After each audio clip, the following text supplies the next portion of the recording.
Hello, good morning. Today is the 4th day of Nisan, and it's the 26th day of March.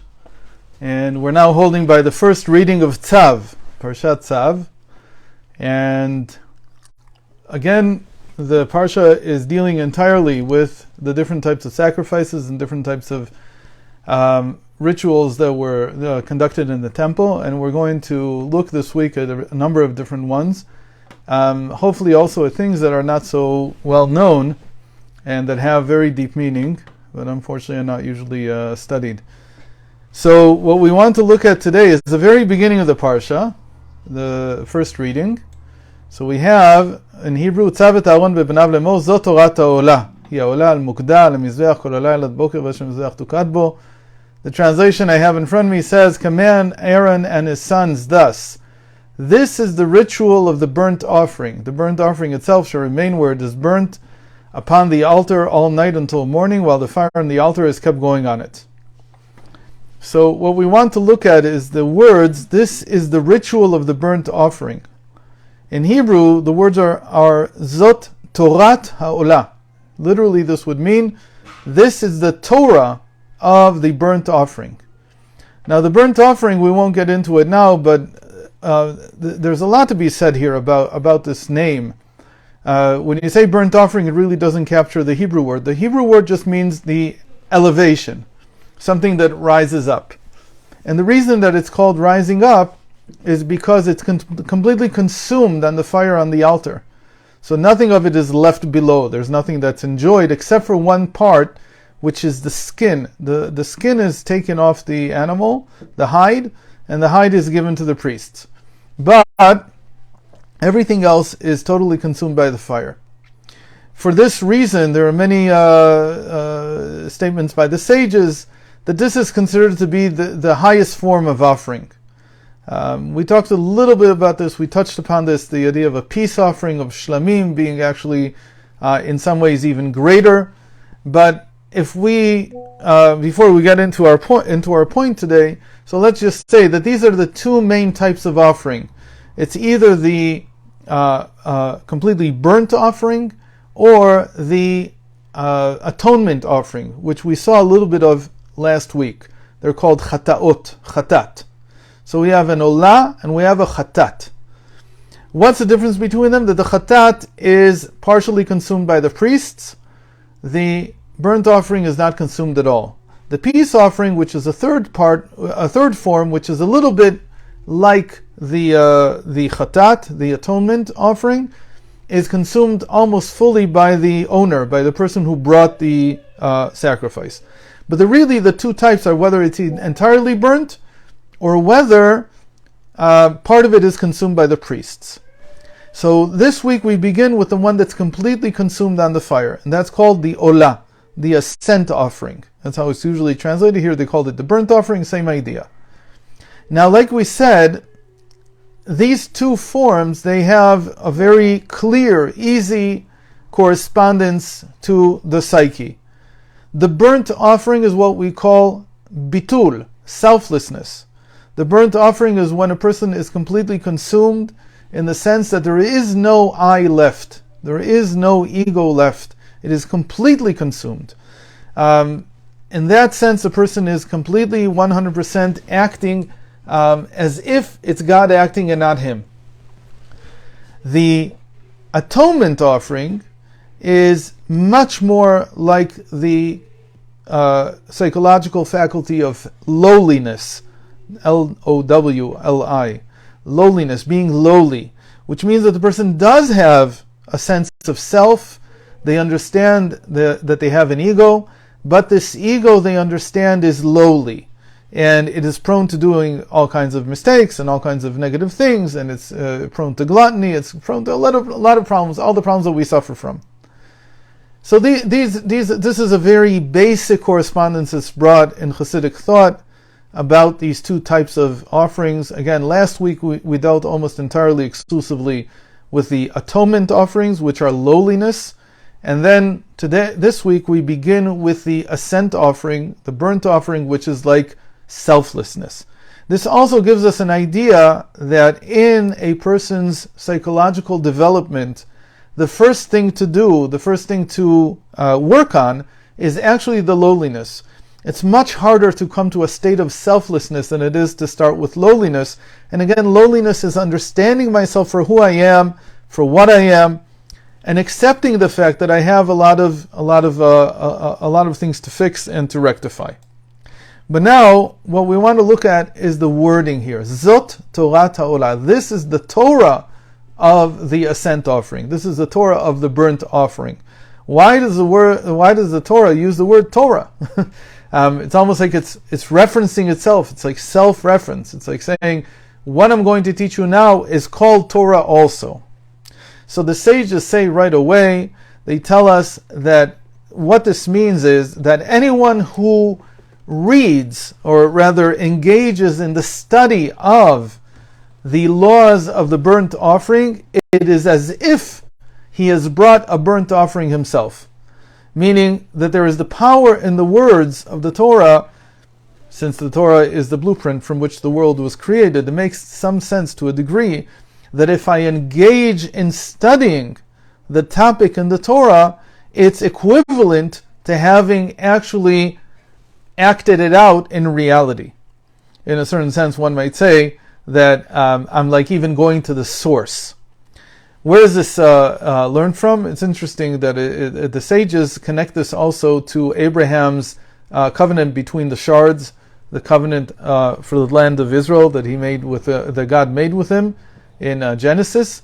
And there it says that Abraham asked, "With what will I know that meaning what will be my insurance, as it were, that my children will indeed inherit the land of Israel?" And God said to him, they'll do exactly what you just did. They will bring sacrifices like you just did. And he says, that's all very nice and good when there is a temple. But what will happen if they sin and they don't have a temple? So how can they do it then? So he says, the sages say, so God said to him, they shall learn the laws, and it will be as if they brought the sacrifice.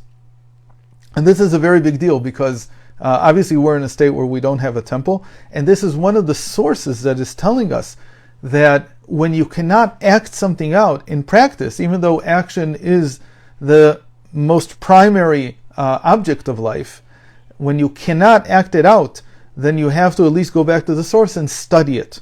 And that becomes an issue in and of itself, something that stands by itself.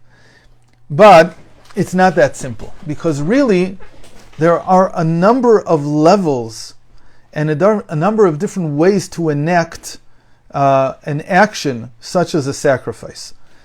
So what we just read is that if I engage in the study of the sacrifice, meaning, for instance, if I would open up the Talmud in Tractate Menachot and I would learn about the ascent offering and so on, then the time I would study by engaging in the study of this topic, it would be as if I brought an ascent offering myself. However, it's not so simple, because there are also other statements that the sages make. Another one of them is that, like we just mentioned, that when Abraham asked about how his children would inherit the land, God said to him, well, they only need to read the section in the Torah that describes it, not to engage in the study. And there's two different levels here. One level is just reading, like we do in the morning. Before we begin the morning services, there's a lot of sacrifices that we read in the Siddur. All these are based on that section from the sages that says that by just reading what the Torah says, and this is one of the sections we read. Today's reading in Parshat Tzav is one of those sections that we read every day, including on Shabbat. Just by reading it, it's as if we not only brought the sacrifice, but rather we received the result of the sacrifice. What is the result of the sacrifice? Atonement. So in this case, reading the section in the Torah, the words in the Torah, what it creates is atonement itself. However, engaging in the study of the section, not just reading it, but learning how it is in the Talmud, understanding all the laws that are associated with it, that makes it as if we have brought an atonement, a sacrifice ourselves.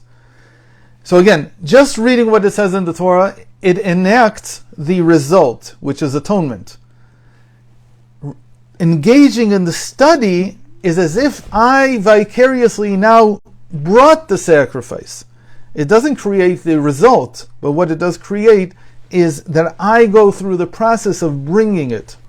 But there's another thing that the sages says, which is that the prayers, the 3 prayers that we have every day, they were created as a substitute or in place of the services that were done in the temple. So when we daven shachris, when we pray the morning prayer, it's as if we are not bringing the sacrifices of the morning, but rather, not ourselves, but as if the sacrifice is now placed on the altar, even despite whether we are doing it or not. So where is it being placed on the altar? It's being placed in a vicarious way, in a spiritual way. So what we have here is 3 different parts to this. The person is affected by the learning. So when I learn the topic in the Talmud or in other sources, I am going through the process of bringing the sacrifice myself. When I pray in the morning, afternoon, or evening, it's as if I'm placing the sacrifice itself on the altar. And it's as if there's a sacrifice now on the altar. And by just reading what we read before the services in the morning, in the afternoon, and in the evening, there's nothing that we really read, but it's sort of built into the prayers, then it's as if the result of bringing the sacrifice is enacted. These 3 levels are very, very basic in everything that we want to analyze psychologically. We have the person, the individual, we have the act that he's doing, and we have the result. In Torah thought, this is called the po'el, the person acting, the pe'ula, the act being enacted, and the nifal, and the result. And whenever we study any kind of topic psychologically, spiritually, we have to look at how the Torah builds these 3 elements. Now, this is a step forward, one should know, beyond the what's called the brisker or the Litvish type of thinking, which usually only divides each act into 2: the person acting and the result. But the act in the middle is sort of swallowed in between. It's not really discussed separately. The thinker who advanced this type of thinking, and which Chassidus has been following since, was called the Rogachev, or the genius of Rogachev.